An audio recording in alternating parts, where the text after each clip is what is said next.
নমস্কার, আমি অমরেশ চক্রবর্তী। দীর্ঘ 9টি এপিসোড ধরে চলার পর আজ শেষমেশ আমরা এসে উপস্থিত হয়েছি শ্রী শীর্ষেন্দু মুখোপাধ্যায়ের অদ্ভুতুরের নবম এবং অন্তিম খণ্ডে।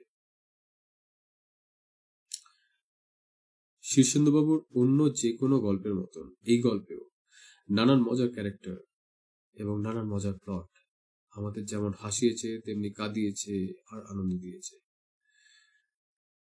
এই গল্পে আমরা পরিচিত হয়েছি 85 বছরের বৃদ্ধ ডাক সাইটে ভুবন রায়ের সাথে, তার 3 ছেলে রামলাল, নন্দলাল এবং শ্যামলালের সাথে। আমাদের পরিচয় ঘটেছে দুলাল বাবুর সাথে, যে কিনা অতি সাধারণ ভীতু প্রকৃতির ব্যক্তি ছিলেন, কিন্তু ভুবন বাবুর ল্যাবরেটরিতে ঘটে যাওয়া একটি অ্যাক্সিডেন্ট এবং তা থেকে বিষক্রিয়া থেকে তিনি হয়ে উঠলেন একজন ডাক সাইটে গুন্ডা। আমাদের পরিচয় হয়েছে দুলাল বাবুর সাগরেদ বিখ্যাত চোর বাচ্চু মোদকের সাথে, এবং পরিচয় হয়েছে ভূতর সাথে, যার কিনা পরীদের আর ভূতেদের দুনিয়ায় অবাধ আনাগোনা। আজ এই 174 পাতা গল্পের অন্তিম লগ্নে এসে আপনাদের অনেক কৃতজ্ঞতা জানাই আমাদের সাথে জুড়ে থাকার জন্য, আর আহ্বান জানাই আগামী দিনেও আমাদের সাথে জুড়ে থাকার জন্য, আরো নানান মজার গল্প শোনার জন্য। শুরু করছি শ্রী শীর্ষেন্দু মুখোপাধ্যায়ের অদ্ভুতুরের নবম এবং অন্তিম খণ্ড। ভুবনবাবু যখন কবিতা কেনা বেচায় মহা ব্যস্ত, তখন অন্যদিকে ল্যাবরেটরির ঘরে 3 জন গভীর পরামর্শে মগ্ন। 3 জন হল ভূত, রামলাল আর নন্দলাল। ভূত পুরো কাহিনীটা বলে একটু দম নিচ্ছিল। রামলাল ভাবিত মুখে তখন বলল, তাহলে এই হলো ব্যাপার। নন্দলালেরও মুখ বেজার। তিনি বললেন, সবই তো বুঝতে পারছি, কিন্তু বাবাকে ঠেকানোই যে সমস্যা। ওর মাথায় একবার যেটা ঢুকবে সেটাকে তো আর বের করা যাবে না। রামলাল একটা দীর্ঘশ্বাস ছেড়ে বললেন, দুলাল বাবুর এই রূপান্তর তাহলে একটা সায়েন্টিফিক অ্যাক্সিডেন্ট? কিন্তু ভূত, তোর ভূতের গল্প আমার তেমন বিশ্বাস হচ্ছে না, তোর পরীর গল্পও নয়। ভূত খুব বিনয়ের সঙ্গে বলল, সে বিশ্বাস না করলে আর কি করব বলো? তবে কর্তাবাবু যে আকাশে উঠে গেলেন সেটা কি করে হলো তা বলতে পারবে? নন্দবাবু ভূত ভক্ত লোক। দাদার দিকে কটমট করে তাকিয়ে তিনি বললেন, তুমি 2 পাতা বিজ্ঞান পড়ে ধরাকে সরা বলে ভাবছো কেন? আর বিজ্ঞান পড়ে তোমার কটা ডানাই বা গজালো? বাবা তো বিজ্ঞান টিজ্ঞান বিশেষ জানেন না, কিন্তু তোমাকে টেক্কা দিয়ে রোজ নানা রকম আবিষ্কার করে ফেলতেন কি করে বলো? ভুতুরে কাণ্ড নয় সেগুলো? রামলাল মাথা চুলকালেন, তারপর বললেন, সব ব্যাপার এখনো ঠিকমতো ব্যাখ্যা করা যাচ্ছে না বটে, কিন্তু খুঁজলে ব্যাখ্যা ঠিকই পাওয়া যাবে। তবে বাবার আবিষ্কারের কথা যা বলছিস তা কিন্তু ঠিক নয়। বাবা এ যাবৎ কিছুই আবিষ্কার করেননি। তবে তার সঙ্গে তো তর্ক করা যায় না। আমি ভয়ে ভয়ে সব মেনে নিয়েছি। সে যাকে, এখন কি করা যায় সেটাই হলো চিন্তার বিষয়। ভূত তার হেলমেটটা টেবিলের তলা থেকে এনে বলল, তোমাদের কিছুই করতে হবে না, দুজনে যেমন বসে আছো তেমনটি চুপটি করে বসে থাকো, যা করার আমি করছি। রামলাল আর নন্দলাল সভয়ে চেয়ে দেখলেন ভূত হেলমেটটার মধ্যে কি একটু কারিকুরি করে সেটা মাথায় পরে নিল। ধীরে ধীরে ভূতর মুখশ্রী পাল্টে যেতে লাগলো। গম্ভীর মুখ, ধ্যানমগ্ন চোখ, ফিসফিস করে মাঝে মাঝে অদ্ভুত সব ফর্মুলা উড়ে যাচ্ছে। ভাগ্য ভালো যে ভুবনবাবুর আদেশ মতো ল্যাবরেটরির জিনিসপত্র এখনো সব সরিয়ে ফেলা হয়নি। দু একদিনে তা সম্ভবও ছিল না। ভূত নানা রকম কেমিক্যাল মেশাতে লাগলো টেস্ট টিউবে। তারপর বার্নার জেলে তা গরম করতে লাগলো। একটা কটু গন্ধ ছড়িয়ে পড়তে লাগলো চারিদিকে। খানিকক্ষণ বাদে ভূত নন্দলালের দিকে চেয়ে বলল, দুলাল বাবুকে একবার এই ঘরে আনতে হবে, এক্ষুনি। আর তোমরা ল্যাবরেটরির বাইরে থাকবে। নন্দলাল আর রামলাল দুজনেই তাড়াতাড়ি বেরিয়ে এলেন ঘর থেকে। কিন্তু মুশকিল হলো, দুলাল বাবুর মতো সন্ডা গুন্ডা লোককে ইচ্ছের বিরুদ্ধে ধরে ল্যাবরেটরিতে আনা যায় কিভাবে? ভুবনবাবু হয়তো ব্যাপারটা পছন্দ করবেন না। দুই ভাই তাই মুখ চাওয়াচাওয়ি করতে লাগলেন। এদিকে দুলাল বাবু খালি পেটে চা খাবেন না বলে কচুরি, আলুর দম এবং আনুষাঙ্গিক বিশাল ভোজ নিয়ে বসে গেছেন। সামনে বিগলিত মুখে দাঁড়িয়ে আছেন ভুবনবাবু। দুই ভাই কাঁচুমাচু করে ঘরে ঢুকতেই ভুবনবাবু একটু বিরক্ত হয়ে বললেন, কি চাই? নন্দলাল মাথা চুলকে হঠাৎ বলে ফেললেন, বাড়িতে পুলিশ এসছে। পুলিশ? যে আগে তারা ওকে খুঁজছে। ভুবনবাবু যেমন হা হলেন, দুলালবাবু তেমনি হা। ভুবনবাবু বললেন, ওকে খুঁজবে কেন? উনি কি করেছেন? নন্দবাবুর সঙ্গে এবার রামলালও যোগ দিয়ে বললেন, ওদের মতলব বিশেষ ভালো ঠেকছে না। বলছে সাপ্তাহিক নবযুগ থেকে যে লোকটা কবিতা কিনতে এসেছে সে নাকি একজন ক্রিমিনাল। ভুবনবাবু অত্যন্ত বিরক্ত হয়ে বললেন, আর তোমরা সে কথা বিশ্বাস করলে? দু ভাই একসঙ্গে মাথা নাড়লেন। রামলাল বললেন, আমরা পুলিশের কথায় মোটেই বিশ্বাস করিনি, বরং বলেছি উনি এ বাড়িতেই নেই। তবে আমাদের কথায় তারা কান দিচ্ছে না যে বাড়িতে ঢুকে নিজেরা দেখতে চাইছে। চলো আমি গিয়েই দেখছি বলে ভুবনবাবু আস্তিন গোটাতে লাগলেন। তবে তার গায়ে ফুল হাতা জামা নেই, একটা ফতুয়া রয়েছে, তাই আস্তিন না পেয়ে তিনি কাল্পনিক আস্তিনই গোটালেন। রামলাল আর নন্দলাল সমস্বরে বলে উঠলেন, আমরা থাকতে আপনি কেন ব্যস্ত হচ্ছেন? তোমরা কি করতে চাও? রামলাল সবিনয়ে বললেন, উদ্বিগ্ন হওয়ার কিছু নেই। পুলিশ বাড়িটাই শুধু খুঁজবে, ল্যাবরেটরিটা একটু তফাতে, ওটাতে আর যাবে না। সুতরাং আধ ঘন্টার মতো ল্যাবরেটরিতে গা ঢাকা দিয়ে থাকলে আর কোনো চিন্তা নেই। ল্যাবরেটরিতে যে যাবে না তা কি করে বুঝলে? রামলাল কাঁচুমাচু মুখে বললেন, ওরা তো নিজের মুখেই তা বলল, শুধু ঘরগুলো দেখে যাবে। তাছাড়া ইদানিং ল্যাবরেটরিতে নানা ভুতুরে কাণ্ড হওয়ায় ওটাকে সবাই ভয় খায়। দুলালবাবু নিবিষ্ট মনে খেতে খেতে কথাগুলো শুনছিলেন, তত পাত্তা দিচ্ছিলেন না। খাবার শেষ করে চায়ের কাপ হাতে নিয়ে বললেন, অত ঘাবড়াচ্ছেন কেন ভুবনবাবু? পুলিশ টুলিশ আমায় কিচ্ছু করতে পারবে না। এই তো সেদিন বাজারের মধ্যে সোনার দোকানে লুট করতে ঢুকেছিলুম। পাঁচুর আহম্মকিতে কাজ প্রায় কেচে গিয়েছিল আর কি। তারপর দারোগা এসে হাজির। এমন প্যাচ কষলুম যে দারোগা বাবাজি চিৎপটাং। ওসব আমার কাছে নস্যি। ভুবনবাবুর চোখ গোল থেকে গোলতর হয়ে উঠল। নিজের কানকে যেন বিশ্বাস হচ্ছে না। অস্ফুট গলায় বললেন, বলেন কি? দুলালবাবু চায়ে চুমুক দিয়ে বললেন, এ আর এমন কি, আরো যেসব কাণ্ড করেছি তা শুনলে মূর্ছা যাবেন। তবে যাই বলুন, এসব চুরি জোচ্চুরির লাইনটা ভারী ইন্টারেস্টিং, আর লোকজনও ভারী বোকা। রামলাল আর নন্দলাল পরস্পরের দিকে চেয়ে নিলেন। তারপর রামলাল গলা খাকারি দিয়ে বললেন, তাহলে যে একবার উঠতে হচ্ছে দুলালবাবু।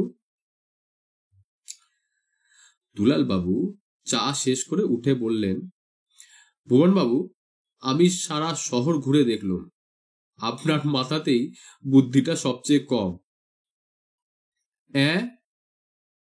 বলেন কি? আগে ঠিকই বলেছি। আচ্ছা, গুড বাই। ভয় নেই, পুলিশ আমাকে ধরতে পারবে না। এই বলে দুলালবাবু ঘর থেকে বেরোতে যেতেই নন্দলাল আর রামলাল দুদিক থেকে তার দু পায়ে ল্যাং মারলেন।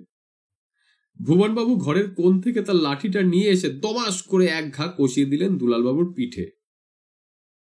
দুলালবাবু যে তাতে বিশেষ কাহিল হয়েছেন তা মনে হলো না। পড়ে গিয়ে এবং লাঠির ঘা খেয়ে টপ করে উঠে দাঁড়িয়ে 3 রদ্দায় 3 জনকে ছিটকে দিয়ে ঘরের বাইরে এসে পড়লেন। মুখে দিব্যি হাসি হাসি ভাব। দুলালবাবুকে বেরোতে দেখেই পাঁচু টপ করে উঠে পড়ল। কাণ্ডখানা সেও আড়াল থেকে দেখেছে। এ বাড়িতে তাদের আর জারিজুরি খাটবে না, তারা ধরা পড়ে গেছে। তবে দুলালবাবুর যা এলেন দেখছে পাঁচু, এ বাড়ি হাতছাড়া হলেও ক্ষতি নেই। কত বাড়ি আছে শহরে, আছে আরো কত আহাম্মক। তো পথে এসে সে দুলালবাবুর সঙ্গ ধরে ফেলে একগাল হেসে বলল, আগেই বলেছি কিনা আপনাকে কোনো ব্যাপারে বাড়াবাড়ি করতে নেই। কবিতা নিয়ে আপনি কি কাণ্ডটাই না করলেন, গেল দাওটা ফসকে। দুলালবাবু মাথাটা একটু চুলকে নিয়ে বললেন, একেবারে যে বুঝি না তা নয় হে পাঁচু, তবে কিনা আমি এ লাইনে নতুন তো, সবে দাঁত উঠেছে, এখন যা দেখি তাই কামড়াতে ইচ্ছা হচ্ছে। তবে ভুবনবাবু লোকটা একেবারেই আহাম্মক, অথচ এ লোকটাকে সবাই ভারী খাতির করে, ভয়ও পায়। কেন বলতো? তা জানি না, আমি আবার সবাইকেই ভয় খাই কিনা আলাদা করে কারোর কথা বলতে পারবো না। তা এখন কি করা যায় বলতো পাঁচু? বসে বসে সময় কাটানো তো আমার ধাত নয়, আমার কাজ চাই, যে কাজে বিপদ আছে, অ্যাডভেঞ্চার আছে, নতুনত্ব আছে। পাঁচু দুলালবাবুর কাঁধে হাত রেখে বলল, সে কথাই তো ভাবছি, চলুন ডেরায় ফিরে দুজনে মিলে একটু ভেবেচিন্তে সলা পরামর্শ করে ঠিক করি। হুটহাট নানা কাণ্ড বাঁধিয়ে কাজ পণ্ড হচ্ছে। দুলালবাবু একটু গুম মেরে গেলেন। দুজনের বাকি পথটা আর বিশেষ কথাবার্তা হলো না। ভৌত ক্লাবের পাশ কাটিয়ে তারা যখন পোড়ো বাড়িটার ভিতরে ঢুকলেন, তখন সন্ধে হয়ে আসছে। চারদিকে কুয়াশায় মাখা ভুতুরে একটা আলো, যে কোনো মানুষের গা ছমছম করবে।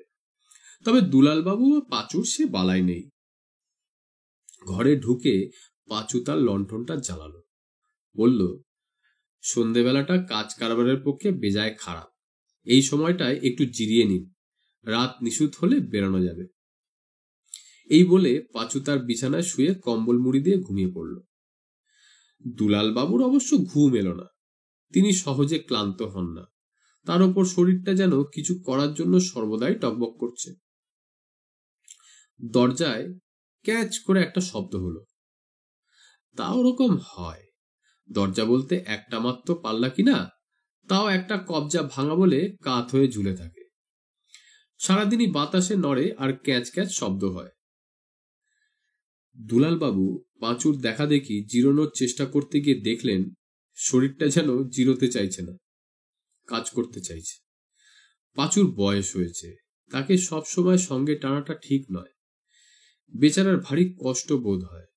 দুলালবাবু ঠিক করলেন আজ একাই বেরিয়ে পড়বেন, আর এক্ষুনি। ভেবেই তরাক করে উঠে বসলেন তিনি। তারপরই ভারী অবাক হয়ে চেয়ে দেখলেন তার সামনে একটা ছেলে দাঁড়িয়ে। ছেলেটার মাথায় একটা সাদা হেলমেট।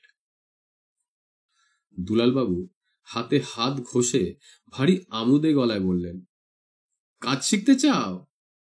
তা শেখাবো, চুরি জোচ্চুরি ডাকাতি যা চাও সব শেখাতে পারি। ছেলেটা 2 পা কাছে এগিয়ে এসে বলল, আমি একটা ফর্মুলার অর্থ করতে পারছি না, একটু করে দেবেন? দুলালবাবু হাঁ করে চেয়ে থেকে বললেন, ফর্মুলা? সে আবার কি জিনিস? আপনি তো একসময় ফর্মুলায় পণ্ডিত মশাই ছিলেন। দুলালবাবু ভ্রু কুচকে বললেন, ছিলুম নাকি? তা হবে, ওসব আমি এখন ভুলে মেরে দিয়েছি। এখন চুরি ডাকাতি করে বেড়াই আর তাতে ভারী আনন্দ পাই। লোকগুলো ভীষণ বোকা। আপনি একটু চেষ্টা করলে ফর্মুলাটার মানে কিন্তু বলতে পারবেন। দেখুন না একটু চেষ্টা করে। দুলালবাবু ঘন ঘন মাথা নেড়ে বললেন, না না, ওসব আমি জানি না। ছেলেটা করুণ মুখ করে বলল, কিন্তু সবাই যে বলে এ ফর্মুলাটার অর্থ একমাত্র দুলাল স্যার ছাড়া কেউ করতে পারবে না। বলে নাকি? ভারী মজার ব্যাপার তো। আপনার মনে নেই স্যার, সেই যে স্কুলে পড়ানোর সময়? স্কুল? ও বাবা, ওসব কথা উচ্চারণও করো না। স্কুল খুব খারাপ জিনিস। খারাপ কেন স্যার? স্কুলে সব ভালো ভালো কথা শেখায় যে, সেগুলো আসলে খুব বাজে জিনিস, তাতে কোনো মজা নেই। আসল মজা হলো চুরি করা, বাড়িয়ে বাড়িয়ে মিথ্যে কথা বলে মানুষকে বোকা বানানো, মারপিট করা, বুঝলে? স্কুল টিস্কুল কখনো যাবে না। ছেলেটা ভারী উৎসাহ পেল যেন, একগাল হেসে বলল, আর মাস্টার মশাইরা খুব মারেও স্যার। গাট্টা খাওয়ার ভয়ে এই দেখুন না, আমি মাথায় শক্ত টুপি পরে আছি। খুব বুদ্ধির কাজ করেছে। তাহলে হবে নাকি আমার সাগরেদ? 2-4 দিনেই সব শিখিয়ে দেবো। ওই পাঁচু মোদকটাকে নিয়ে কাজ হচ্ছে না, বড্ড কুড়ে, আর একটু পরিশ্রমে ভারী হেদিয়ে পড়ে। ছেলেটা মাথা নেড়ে বলল, আপনার সাগরেদ হওয়া তো ভাগ্যের কথা স্যার। তাহলে চলো বেরিয়ে পড়া যাক। ছেলেটি ঘাড় নেড়ে সঙ্গে সঙ্গে বলল, চলুন স্যার। যেতে যেতে ফর্মুলাটা কি একবার শুনে নেবেন? ফর্মুলা? ও হ্যাঁ হ্যাঁ, তুমি একটা ফর্মুলার কথা বলছিলে বটে, কিন্তু ওসব শক্ত আর গুরুগম্ভীর ব্যাপারে মাথা ঘামানোর দরকার কি আমাদের? চুরি ডাকাতিতে ঢের মজা। সে তো জানি, কিন্তু ফর্মুলার ব্যাপারটা আমার মাথা থেকে কিছুতেই যাচ্ছে না। না গেলে অন্য কাজে মন দেব কি করে বলুন স্যার? দুলালবাবু মাথা নেড়ে বললেন, তা অবশ্য ঠিক কথা। তাহলে বলো শুনি। ছেলেটা গড় গড় করে একটা প্রায় 1.5 ফুট লম্বা ফর্মুলা মুখস্থ বলে গেল। দুলালবাবু মাথা নেড়ে বললেন, অত তাড়াতাড়ি নয়, ভেঙে ভেঙে বলো। এ তো মনে হচ্ছে অনেকটা উল্টো পাল্টা জিনিস মেশানো হয়েছে। এ তো ঠিক ফর্মুলা নয়, এ তো পাগলামি। তবু আস্তে আস্তে বলো দেখি চেষ্টা করে। ছেলেটা এবার আস্তে আস্তে বলতে লাগলো। দুলালবাবু মাথা নেড়ে নেড়ে খানিকক্ষণ বিড়বিড় করে বললেন, সোডিয়াম আয়োডাইড। মিলছে না তো। যা বললে আরেকবার বলবে? ছেলেটা ফের বলল। দুলালবাবু একটা কাগজ আর কলম খুঁজতে লাগলেন ঘরময়। বললেন, দাঁড়াও লিখে নি, তা না হলে বোঝা যাচ্ছে না। কিন্তু পাঁচুর ঘরে কি আর কাগজ কলম পাওয়ার জো আছে? বেটা বোধহয় লেখাপড়াই জানে না। ছেলেটা সঙ্গে সঙ্গে পকেট থেকে একটা এক্সারসাইজ বুক আর পেন্সিল বের করে দিয়ে বলল, এই যে স্যার, এটাতে লিখুন। দুলালবাবু খাতাটা সাগ্রহে নিয়ে ফর্মুলাটা লিখে ফেললেন। তারপর বিস্মিতভাবে সেটার দিকে চেয়ে বললেন, এটা তো কোনো মানেই পাচ্ছি না হে। এ ফর্মুলা তোমাকে কে দিয়েছে? তিনি মস্ত বড় বিজ্ঞানী। দুলালবাবু মাথা নাড়তে নাড়তে বললেন, আমাদের সময় তো এ ফর্মুলা ছিল না ভাই। যাই হোক, হয় এটা একটা পাগলামি, না হয়তো খুব উঁচু দরের সায়েন্স। উঁচু দরেরই বিজ্ঞান স্যার, খুব উঁচু দরের। ব্যাপারটা প্র্যাকটিক্যাল না করলে বোঝাও যাবে না, কিন্তু তার অসুবিধা আছে। এখন তত ভালো ল্যাবরেটরি নেই। কেন স্যার? ভুবনবাবুর ল্যাবরেটরি তো ফাঁকা পড়ে আছে, গেলেই হয়। কিন্তু ভুবনবাবু আমাকে ঢুকতে দেবেন কি? অন্যদিকে ভুবনবাবু, রামলাল ও নন্দলাল খানিকক্ষণ হতবুদ্ধি হয়ে রইলেন। পরস্পরের দিকে চেয়ে তারা বাক্য হারা। খানিকক্ষণ বাদে ভুবনবাবু একটা দীর্ঘশ্বাস ফেলে বললেন, ওহে রামলাল, কবিতা টবিতা অতি যাচ্ছে তাই জিনিস, তাই না? রামলাল বললেন, যে আজ্ঞে, কথাটা আমিও আপনাকে বলবো বলবো করছিলাম। ভুবনবাবু খুবই ক্ষুব্ধ কণ্ঠে বললেন, কবিতা নিয়ে যে এত সব জোচ্চুরি হয় তাই বা কে জানতো ভাই। যাগ্গে, তোমাদের আর কবিতা নিয়ে মাথা ঘামাতে হবে না। রামলাল ও নন্দলাল এ কথা শুনে খুবই উজ্জ্বল হলেন। ঘাম দিয়ে তাদের যেন জ্বর ছেড়ে গেল। রামলাল হাসি মুখে বললেন, যে আজ্ঞে। নন্দলাল বললেন, আপনারও আর কবিতা লেখার দরকার আছে বলে মনে হয় না বাবা। ভুবনবাবু মাথা নেড়ে বললেন, লিখলে অবশ্য বাংলা সাহিত্যের একটু উপকারই হতো, কিন্তু দেখছি তা আর হওয়ার নয়। তা রামলাল, তুমি কি ল্যাবরেটরিটা তুলে দিয়েছ নাকি? আগে এখনো দিইনি, তবে দেব দেব করছিলাম। আমি বলি কি, কবিতার ভূত ঘাট থেকে নামানোর জন্য কয়েকদিন এখন কোষে বিজ্ঞান চর্চা করলে কেমন হয়? বিজ্ঞান খুব প্র্যাকটিক্যাল জিনিস, মাথা থেকে ভাবের ভূত একেবারে ঝেড়ে নামিয়ে দেবে। যে আজ্ঞে। তুমি কি বলো হে নন্দলাল? নন্দলাল বাবু মাথা চুলকে বললেন, বিজ্ঞানে তো আমার তেমন শ্রদ্ধা নেই বাবা। ভুবনবাবু আতকে উঠে বললেন, বলো কি হে, শ্রদ্ধা নেই? এটা যে বিজ্ঞানেরই যুগ, তা জানো?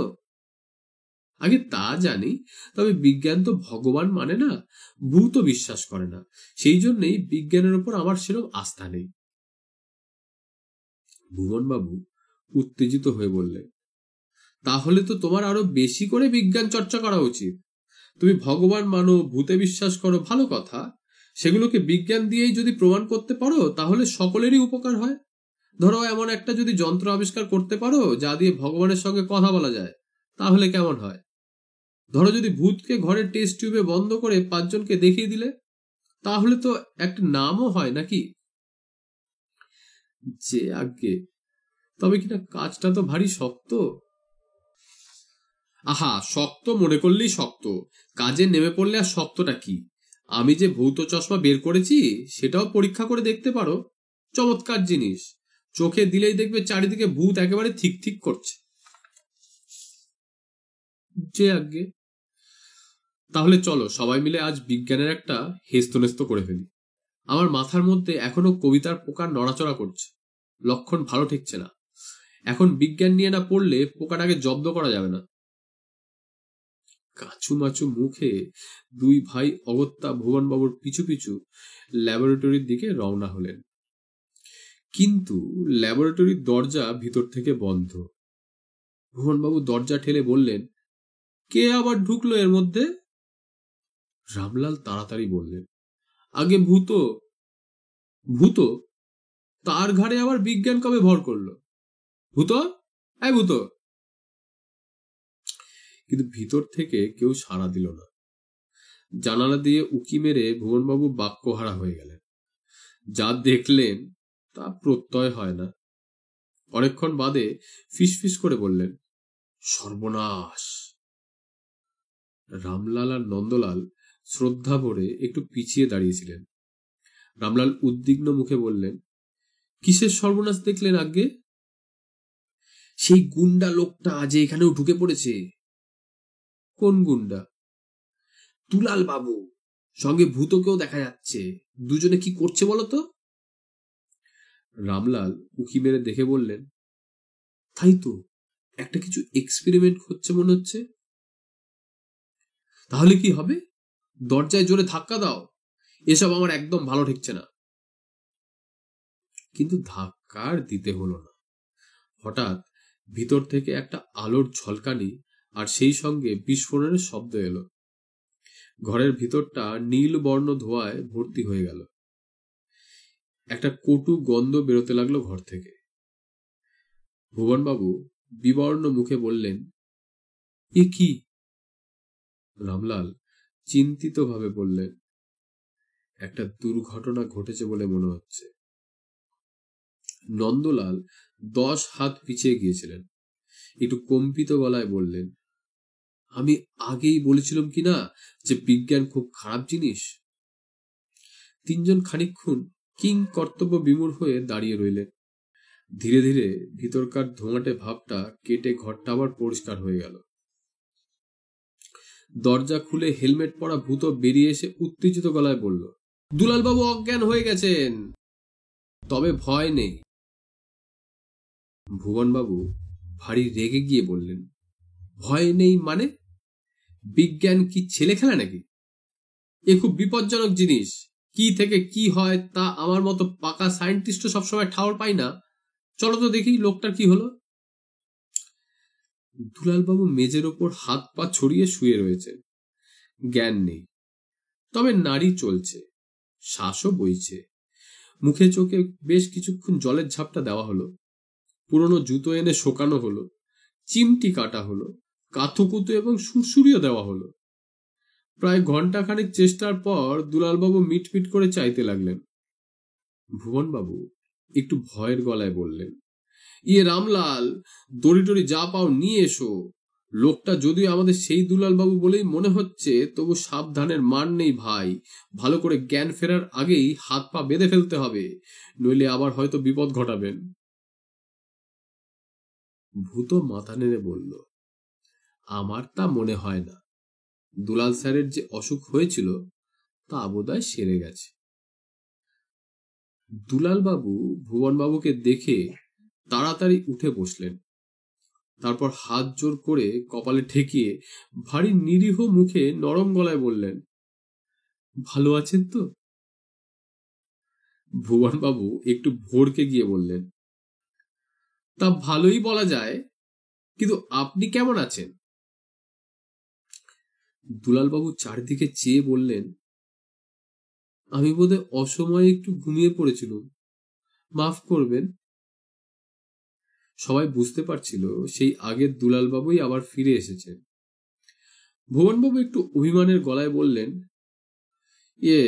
আপনি কিন্তু আমাকে বিশেষ রকমের অপমান করেছেন। অপমান বলে দুলালবাবু ভারী ভীতু চোখে চেয়ে রইলেন। ভুবনবাবু বললেন, আপনি বলেছেন যে আমি এই শহরের সবচেয়ে বোকা আর আহাম্মক লোক। দুলালবাবু তাড়াতাড়ি নিজের কান দু হাতে চাপা দিয়ে আর্তনাদ করে উঠলেন, ছিছি, ওরকম কথা কানে শোনাও যে পা। আমি তাহলে আহাম্মক নই?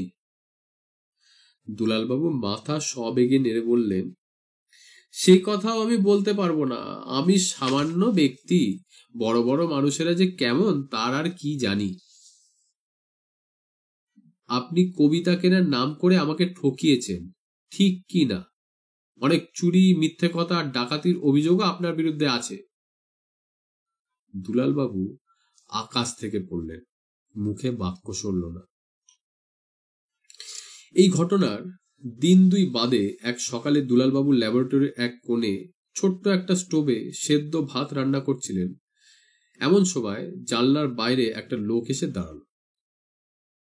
মুখে কাঁচা পাকা দাড়ি, ন্যাড়া মাথায় সদ্য গজানো খোঁচা খোঁচা কাঁচা পাকা চুল, দুখানা চোখ জলজল করছে। লোকটা চাপা গলায় ডাকলো, দুলালবাবু। দুলালবাবু চমকে উঠে বললেন, আজ্ঞে। লোকটা মাথা চুলকে বলল, এসব কি হচ্ছে দুলালবাবু? দুলালবাবু ভারী ভয় খেয়ে বললেন, আগে সেদ্ধ ভাত রান্না করছি, কোনো অন্যায় করিনি তো? আপনার মতো ওস্তাদ লোক সেদ্ধ ভাত রান্না করে শক্তির অপচয় করলে অন্যায় নয়? দুলালবাবু আরো ভয় খেয়ে বললেন, আজ্ঞে, আপনাকে তো ঠিক চিনে উঠতে পারছি না। চিনতে পারছেন না? বলেন কি দুলালবাবু, আমি যে আপনার সাগরেদ পাঁচু মোদক, দুজনে মিলে কত কি করলুম সব ভুলে মেরে দিয়েছেন নাকি? দুলালবাবু ভারী অবাক হয়ে বললেন, আমি কি কিছু করেছি পাঁচু বাবু? পাঁচু খক খক করে হেসে বলে, কত কি করলুম আর আপনার মনে পড়ছে না? ভূত ধরা, সোনার দোকানে ডাকাতি করা, ভুবনবাবুর বাড়িতে চুরি, ক্রিকেট খেলা, কত কি। দুলালবাবু কাঁদো কাঁদো হয়ে বললেন, চুরি, ডাকাতি, ক্রিকেট? ও বাবা, আমি যে জন্মেও ওসব কখনো করিনি। আপনি আমাকে ভয় দেখাবেন না প্লিজ, আমি ভারী ভীতু লোক। পাঁচু হা হয়ে খানিকক্ষণ চেয়ে থেকে বলল, আপনি ভীতু লোক? হাসালেন মশাই। আপনি না ভূত ধরার ব্যবসা করতে চেয়েছিলেন? আপনি দারোগা বাবুর কম হেনস্থা করেছেন?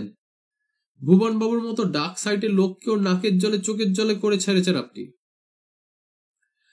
দুলালবাবু অত্যন্ত আতঙ্কের চোখে পাঁচুর দিকে চেয়েছিলেন। হঠাৎ দু হাতে কান ঢেকে বললেন, ওসব কথা কানে শোনাও যে পাপ পাঁচুবাবু, শুনেই যে আমার ভয় করছে। পাঁচু হা হা করে হেসে বলল, হা হা হা হা হা হা, সাধু সেজে লাভ নেই দুলাল বাবু, আমি আপনাকে ভালোই চিনেছি। তা সাধু সেজে কি নতুন কোনো প্যাচ কষছেন নাকি? আপনার মাথায় যা বুদ্ধি, হয়তো মিনমিন এসে যে ঝপ করে একটা দাও মেরে ফেলবেন। তা বলে পাঁচু মোদককে ভুলবেন না যেন। দুলালবাবু দুঃখের সঙ্গে মাথা নেড়ে বললেন, পাঁচু মোদক বলে কাউকে আমি চিনিই না, আর আমার মাথায় বেশি বুদ্ধিও নেই। আপনি বোধহয় অন্য কোনো লোকের সঙ্গে আমাকে গুলিয়ে ফেলছেন। পাঁচু মাথা নেড়ে মিটমিট হেসে বলল, কেন যে মিছে ছলনা করছেন দুলালবাবু, আমি তো আপনার শত্রু নই। একটা জন্ম ওস্তাদের কাছে যা শিখতে পারিনি, আপনি তা 3 দিনে শিখিয়ে দিয়েছেন। আপনার যা এলেম তার 100 ভাগের 1 ভাগও যদি পেতাম তাহলে বর্তে যেত। একটা প্যাচ যে আপনি কষছেন তা খুব বুঝতে পারছি, শুধু এই গরিব সাগরেদকে দয়া করে ভুলবেন না যেন। আজ আমি যাচ্ছি দুলালবাবু, কিন্তু আমি আবার আসব। লোকটা চলে যাওয়ার পর দুলালবাবু ভারী দুশ্চিন্তায় পড়লেন। ভাত আজ আর তার মুখে রুচল না। কয়েক গ্রাস কোনো ক্রমে খেয়ে আঁচিয়ে এসে শুয়ে শুয়ে ভাবতে লাগলেন। খুব ধীরে ধীরে তার মনে পড়তে লাগলো যে মাঝখানে কয়েকটা দিন তিনি ঠিক নিজের মধ্যে ছিলেন না। কি সব যেন অদ্ভুত ঘটনা ঘটেছিল। ভাবতে ভাবতে যতই তার মনে পড়তে লাগলো ততই তার গায়ে কাঁটা দিতে লাগলো। তার মতো নিরীহ লোক যে এসব করতে পারেন তা আজ তার বিশ্বাসই হচ্ছিল না। ভয়ে তিনি বিছানায় উঠে বসলেন। বুকের ভেতরটা ধরফর করছে, জল তেষ্টা পাচ্ছে, ভারী দুর্বল বোধ হচ্ছে। উঠে দুলালবাবু কিছুক্ষণ পায়চারি করলেন। না, এখানে আর থাকা ঠিক হবে না। লোকটা আবার যদি আসে তবে দুলালবাবু ভারী বিপদে পড়বেন। তাই তিনি নিজের বিছানাপত্র বাক্স প্যাটরা গোছাতে লাগলেন তাড়াতাড়ি। কিন্তু বেরোতে চাইলেই কি পারা যায়? দরজা খুলতেই দেখলেন সামনেই ভুবনবাবু দাঁড়িয়ে। আরে দুলালবাবু, এই দুপুরবেলায় কোথায় চললেন? আগে বাড়ি যাচ্ছি, এখানে ঠিক সুবিধা হচ্ছে না। কেন, অসুবিধে কিসে? কাল থেকে বাচ্চারা আপনার কাছে হাতে কলমে বিজ্ঞান শিখবে বলে সব ঠিক করে রেখেছি। এ সময় চলে গেলে চলবে কেন? আমি না হয় আপনার বেতন ডবল করে দিচ্ছি। দুলালবাবু আমতা আমতা করে বললেন, না না, টাকার কথা হচ্ছে না। বিজ্ঞান শেখানোর মধ্যে যথেষ্ট আনন্দ আছে, তবে কিনা বড্ড লোকের উৎপাত হয়েছে। না হয় দারোয়ান রেখে দিচ্ছি। দুলালবাবু ঘাড় চুলকাতে চুলকাতে বললেন, আমি নিজেও লোকটা বিশেষ সুবিধার নই তো। পাঁচু মোদক নামে একটা লোক এসে বলে গেল আমি নাকি অনেক খারাপ খারাপ কাজ করেছি। চুরি, ডাকাতি, মিথ্যে কথা কিছুই বাদ দিইনি। সেই থেকে ভারী আত্মগ্লানি হচ্ছে মশাই। আমার আর লোকালয়ে মুখ দেখানোর উপায় নেই। ভাবছি কোন নির্জন জায়গায় গিয়ে লুকিয়ে থেকে বাকি জীবনটা কোনো ক্রমে কাটিয়ে দেব। ভুবনবাবু একটু গম্ভীর হয়ে বললেন, কথাটা আপনি খারাপ বলেননি। কয়েকদিন যাবৎ আপনার নামে নানা অভিযোগ আমরাও শুনেছি। তবে সান্ত্বনার কথা এই যে তখন আপনি তো আর আপনার মধ্যে ছিলেন না। একটা রাসায়নিক বিক্রিয়ার ফলে আপনার শরীর ও মগজের বিধান পাল্টে গিয়েছিল। ওটা আমি ধর্তব্যের মধ্যে নিচ্ছি না। তাই আমি জানি আপনি অতি সজ্জন লোক, কিন্তু পাঁচু মোদক আমাকে শাসিয়ে গেছে যে সে নাকি আবার আসবে। বোধহয় আমাকে দিয়ে আবার চুরি ডাকাতি করানোর ইচ্ছে আছে তার। ভুবনবাবু বজ্র গম্ভীর গলায় বললেন, বটে, দাঁড়ান, দেখছি। আপনি কোথাও যাবেন না কিন্তু। ভুবনবাবু ছড়ি হাতে গটগট করে চলে গেলেন। পাঁচু মোদক তার গোপন ডেরায় হতাশ ভাবে বসে আকাশ পাতাল ভাবছিল। গতিক তার সুবিধের ঠেকছে না। এই বুড়ো বয়সে সে আর ধান্দাবাজি করে পেট চালাতে পারছে না। দুলালবাবুর মতো গুণী লোককে পেয়ে তার ভারী সুবিধা হয়ে গিয়েছিল, কিন্তু দুলালবাবু যেন কেমন ধারা হয়ে গেছেন। চোখে মুখে আর সেই ঝলমলে ভাবখানা নেই, চোখে কেমন মরা মাছের ভাব। হলোটা কি তা সে বুঝেই উঠতে পারছে না। চোখ বুঝে খুব ভাবছিল পাঁচু, কিন্তু তার মাথাটা কোনো কাজের নয়। চিন্তা ভাবনা ভালো খেলে না। মাথাটায় দুটো ঠুসো মারল পাঁচু, একটু ঝাঁকুনিও দিল, তাতেও কাজ হলো না। চোখটা একটু পিটপিট করলো পাঁচু। আচ্ছা, ভগবানের কাছে উপায় চাইলে হয় না? অনেক সময় তো ভগবান এসে হাজির হন, বলেন কি বর নেবে নাও। এই বুড়ো বয়সে আর ধকল হয় না পাঁচু, কটা দিন একটু আরামে কাটাতে পারলেই হতো। পাঁচু চোখ বুজে বিড়বিড় করে ভগবানের কাছে খুব করে প্রার্থনা জানাতে লাগলো। খানিকক্ষণ বাদেই টের পেল ভগবান এসেছেন, সামনেই দাঁড়িয়ে আছেন। তবে চোখ খুলল না পাঁচু। একগাল হেসে বলল, এসে গেছেন? বাহ, বেশ বেশ। ভগবান বেশ ভারিক্কি গলায় বললেন, এসেছি। পাঁচু চোখ না খুলেই মেজের ওপর হাতড়ে হাতড়ে ভগবানের পা দুখানাও পেয়ে গেল। পায়ের ধুলো নিয়ে তার মাথায় ঠেকিয়ে গদগদ স্বরে বলল, বড্ড তাড়াতাড়ি চলে এলেন যে, অথচ শুনেছি কত লোক কত কসরত করে বেড়ায় ভগবানের জন্য। তা খবরটা অবশ্য ভালো তো? খবর সব ভালো, তা তোমার মতলবখানা কি? আগে বড় টানাটানি চলছে কিনা, চুরি জোচ্চুরিতে আর তেমন সুবিধা হচ্ছে না। তাই ভাবলুম একটা দুটো বর যদি দিয়ে দেন তো বাকি জীবনটা পায়ের ওপর পা দিয়ে কাটিয়ে দিই। বটে, কিন্তু চোখ বুজে আছো কেন? আগে আমি পাপি তাপি মানুষ তো, চোখ খুললে যদি পালিয়ে যান সেই ভয়। আমি পালিয়ে যেতে আসিনি। ভারী অমায়িক হেসে পাঁচু বলল, আগে তাহলে কি চোখ খুলেই ফেলবো? ভিড়মি যাব না তো? যেতেও পারো, বলে ভগবান যেন মেজের ওপর লাঠি ঠুকলেন। চোখ খুলে ফেলল পাঁচু এবং ভারী অবাক হয়ে বলল, এ কি? এখন তাহলে ভগবানকে ডাকাডাকি হচ্ছে? তাই ধর্মভাবটা আরো বছর 30 আগে হলেই তো ভালো হতো হে। তা শুনলুম তুমি নাকি আমাদের দুলাল বাবুকে চুরি জোচ্চুরিতে নামাতে চাইছো আবার। ঘাড়ে কটা মাথা তোমার? পাঁচু মাথা চুলকে বলল, আগে আমি যে আর কিছু জীবনে শিখিনি, আর দুলাল বাবুও ভারী ওস্তাদ লোক বটে। ফের যদি আমাদের বাড়িতে ঢোকো বা দুলাল বাবুকে ভাঙানোর চেষ্টা করো তাহলে কিন্তু। পাঁচু ভারী অভিমানী গলায় বলল, সবাই তো আমাকে বকাঝকাই করে ভুবন বাবু, কিন্তু আমার যে উপায়টা কি হবে কেউ ভাবে না। বুড়ো বয়সে আমি এখন কি করব, কি খাবো, কি বা পড়বো, কেই বা আমাকে দেখে? অসুখ হলেই বা কি হবে কেউ ভেবে দেখেছে? তা মারতে হয় 10 ঘা মারুন, কিন্তু তার একটা বিহিত করুন। ভুবনবাবু একটু ইতস্তত করে বললেন, তোমার ছেলেপুলে নেই? কেউ নেই? এ, তাহলে একটা কাজ করলে কেমন হয়? আমার ল্যাবরেটরিতে একজন আগুপিছু করার লোক দরকার। খেতে পাবে, সঙ্গে কিছু হাত খরচাও পাবে। চুরি জোচ্চুরির দিকে ঝোঁক দেখালে কিন্তু। পাঁচু তাড়াতাড়ি নিজের নাক কান বলে বলল, প্রাণ থাকতে আর ওসব নয়। আপনার বাড়িতে খ্যাটের ব্যবস্থাটা বেশ ভালো, তবে আমার খোরাকটার কথা যদি একটু মনে রাখেন। ভুবনবাবুর বাড়িতে এখন অখণ্ড শান্তি বিরাজ করছে। দুলালবাবু বাচ্চাদের হাতে কলমে বিজ্ঞান শেখাচ্ছেন। তার কাজে পাঁচু নানা রকম সাহায্য করে আর ফাঁক পেলেই খানিক ঘুমিয়ে নেয়। ভুবনবাবু রোজই আজকাল কিছু না কিছু আবিষ্কার করে ফেলছেন। রামলাল ভুবনবাবুর ধমক খাচ্ছে রোজ। নন্দবাবু বিজ্ঞান ও কবিতার হাত থেকে রেহাই পেয়ে ভূত প্রেত তন্ত্রমন্ত্র ইত্যাদি নিয়ে ভারী ব্যস্ত হয়ে আছেন। ভূত এক ফাঁকে হেলমেটটা আবার যথাস্থানে রেখে এসেছেন। ভূতেরাও আজকাল আর কোনো গন্ডগোল করছে না। শেষ হলো অদ্ভুতের নবম এবং অন্তিম খণ্ড।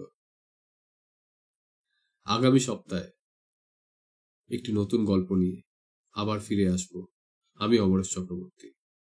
দেখতে থাকুন কসমোসনিক স্টুডিওর একগুচ্ছ হাসির গল্প। নমস্কার।